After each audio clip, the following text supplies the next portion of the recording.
Hey guys, RunBuck with RunBuck on Games. Got another war recap for you from JTJ Main. Haven't looked at these replays in detail, just trying to get them before the videos spin out. But as you can see here, we were able to overcome Uptown crew 85 to 69. So not wasn't a tight war per se, but there were a few attacks that were voted on as worthy for your review. And luckily enough, look who's first but me. I actually am on a little of a hot streak, it seemed. I was able to 3-star this Town Hall 10. So let's take a look at that first. We'll 2x speed and kind of see what we see, and then maybe we'll come back and ask some questions. Now, I remember this one now. Check had hit this before and had shown this weird queen pattern that I wouldn't have expected. That bounce around the wall is strange. But once I saw him do that, then I realized that that's kind of a nice way to get entry into this box with the queen and get the CC triggered. So I went ahead and replicated what he did. And I was assuming incorrectly that I could then end up getting the eagle with the queen itself. So I thought I was really going to get some good value out of the attack. But you'll see here that it actually goes a little awry in that pun awry. But because it actually goes out to the outside, and then it becomes more of a minor run off of a deep table cut, this being the table, with the king running forward to get the outside lane. So then really the minors just have to handle this component. So I guess what you could kind of garner from this is that notice how I don't get the queen ends up getting smoked by being mobbed by 58 skeletons. But I guess what I would say you could learn from this is that you don't have to take the eagle out if you can time your miner's heals correctly, because you have 2 heals usually in this build. Plus you've got this one healer behind it. So one eagle shot, let's go, that might be the interesting to take a look at is, a salvo of shots into miners. What's the damage that is done? Let's look at it from that perspective, and then we'll move on.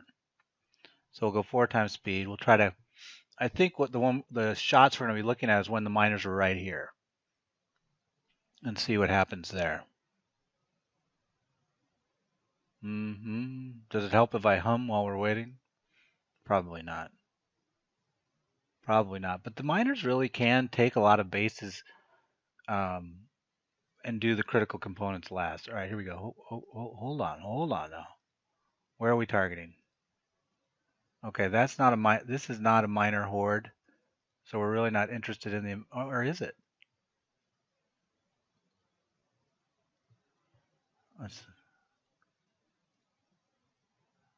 It was. Did they die? They did not. So see, case positive that with heal, so now they're under heal. They were under heal when that happened though. So I wonder if it was close. Again, we've got, so the miner shot is coming in.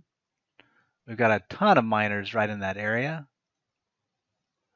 Also under fire from the expo. You can see one guy is. It's shifting over to the mass, which then goes underground. So that helped.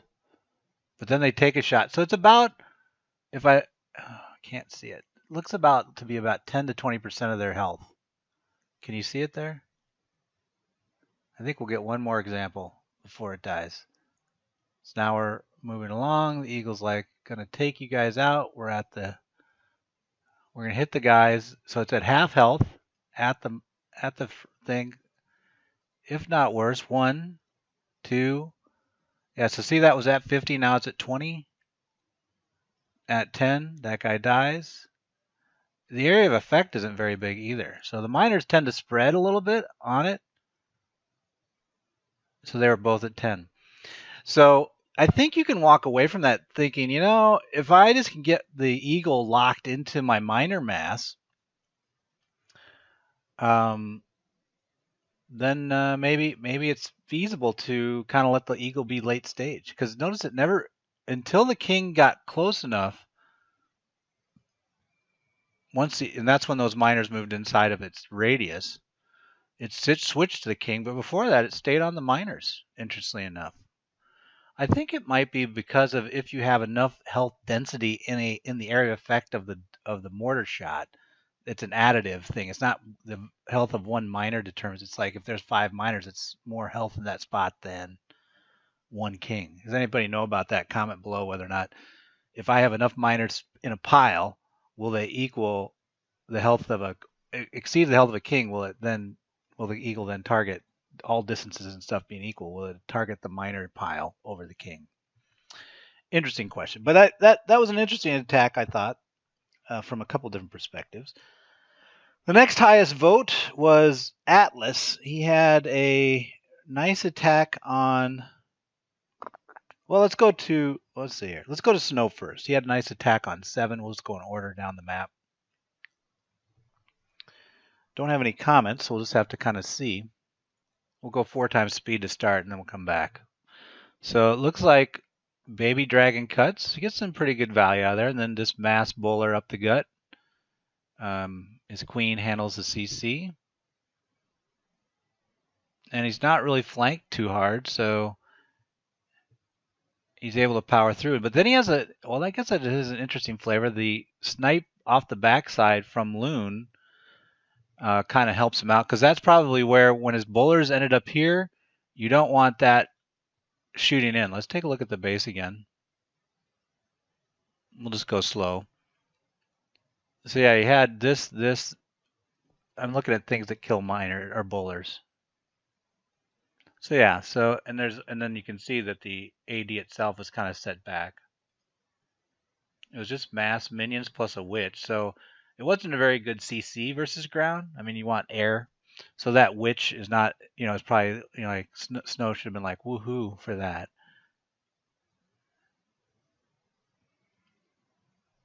Yeah, and then the only other thing I'd be worried about with the gut shots like that is, how you deal with the flanking. But I guess what he was thinking is that even if his guys stayed core, if his minor pathing was in here, his bounce depth is out to this outside corner, and then really the only things on the outside were 2 cannons. So you kind of see, if he thought about it deeply, I don't know how deeply you thought about it, Snow, but you can kind of get a feel for some of the things that might have caused it to fail that were mitigated. One with that Snipe Loon, and then the depth that he had from the walk path. Last but not least, we had, like I said, Atlas had a nice hit on 13. Something about mass Valks. So let's take a look at that. So 4 times speed, and then we'll come back in. I'm trying 4 times speed now, because it seems like now the flow that I go through with these is I kind of iterate through the replays a lot. So I figure going slow the first time is fast, the first time is better.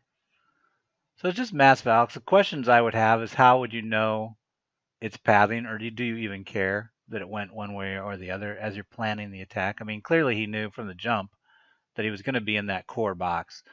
But as far as where they go, I mean, because he doesn't end up with a lot of juice at the end. I mean, it's not like he overwhelmed the base. But he does close it. So let's take a look at the base and kind of assess, did it matter? So like when he looked at that and thought, okay, I'm gonna drop a whole ton of. The key thing with these mass Valks on Town Hall 10 is you want to get the Valks on, know that they're going to be on both, have access to both eye towers, and clearly he's got that. So if he does the wall break action and then comes through with the jump, at that point, it's also nice, this Hound versus his stuff, it's going to come in late stage, as long as he can get it to not pop over his Valks, which is what he ends up doing because of the Queen. So it'd be interesting to ask him if he put the Queen outside, because notice how the Queen really, being there, saved the King. So it could have gone awry in terms of the Hound. So not handling the CC was a risk. It kind of worked out because his troops came back to his Queen when the Hound popped, and he was able to clean it up. So that would be worrisome to me a little bit. But let's say the Queen had followed. I mean, what are the options that could have happened? The Queen follows or the Queen bounces out. If the Queen follows, she's in here, probably following the main troop, maybe lagging it a little bit, probably locked onto the Hound. So I guess I'd say it was good, good odds. The only one that would have gone wrong is if she'd gone this way and they'd gone this way. Then he wouldn't have got it, and the Queen would have been hung out to dry by herself and would have been a question mark maybe. But probably the best, a viable 2-star with a 3-star maybe, right? So no matter how you pick and slice that attack, it's probably the right mix for the base. Oh, wait a minute. I've got a attack in the clouds account. Hang on, let me pause. Okay, I'm back. 1 star. Almost got to the center, but didn't. But I got, whatever. I'm trying to raid up for the new archer towers. Whatever, you don't care. So we were looking at Atlas's attack. Let's go to the bonus attack now. Jek 1, I think, is our bonus. He had a 2-star hit up on 9 that we want to show. Or was it Chris? Chris had 2.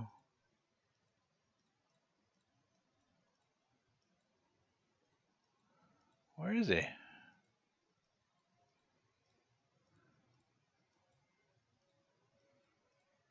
Let's go to the...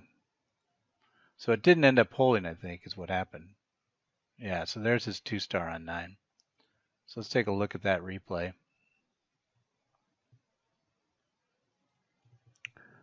And I'm assuming it's... no, it's not. I was going to say mass Valks, but it's kind of a mix of stuff. And this is a problem with 2-star hit-ups. You have to really know the percentage prediction for the peer attacks the enemy's going to do on them. Because, I mean, if you're not going to get a similar percentage, then you kind of, even though you get the, I mean, it's a complex problem. But notice how the Valks, what he did was unique, was he actually didn't try to overwhelm the Infernos. He went between them and just tried to buy time. Let's look at it one more time. With his 2 golems.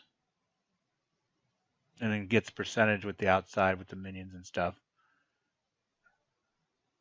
So he gets some good nibbles on the outside. And then he just dives the thing with the Valk action. Underneath a lot of pressure from anti-air, so he didn't get very far in because of that. So it helped that, so definitely factor in if you're thinking about it. If that town hall had been here and there was a CC, it wouldn't have made it. So you got to kind of know what the CC is, and if it's all anti-air, minion, Loon, it's going to tear up your Valks pretty fast and take them down. But 63% on an up hit isn't bad. And I guess let's look at what the final percentage Chris put up on it was. Yeah, Chris did 93. So, I mean, and that's the key. It's like you got to, and that was a peer attack. So a peer town hall 10 on town hall 10, if it can do a better 2-star percentage, it's hard to assess. I still am not sure of when 2-starring up hits should be done in war. I know people like to do them, but it's still a debate for me. So that should do it for this war. It was a good war. A couple interesting attacks there for you. Up next, we'll have a war against Olympio Magic. So if you want to stick around, check that out. It'll come up shortly. A few days. Talk to you guys later. What am I going to do? My clan sucks. Hey, it's JTJ. I think that's an all-out attack. No, it's the legendary JTJU. JTJU. JTJU. What? I like Redhorn. You and this army. Download Clash of Clans for free. Then subscribe to JTJU and win.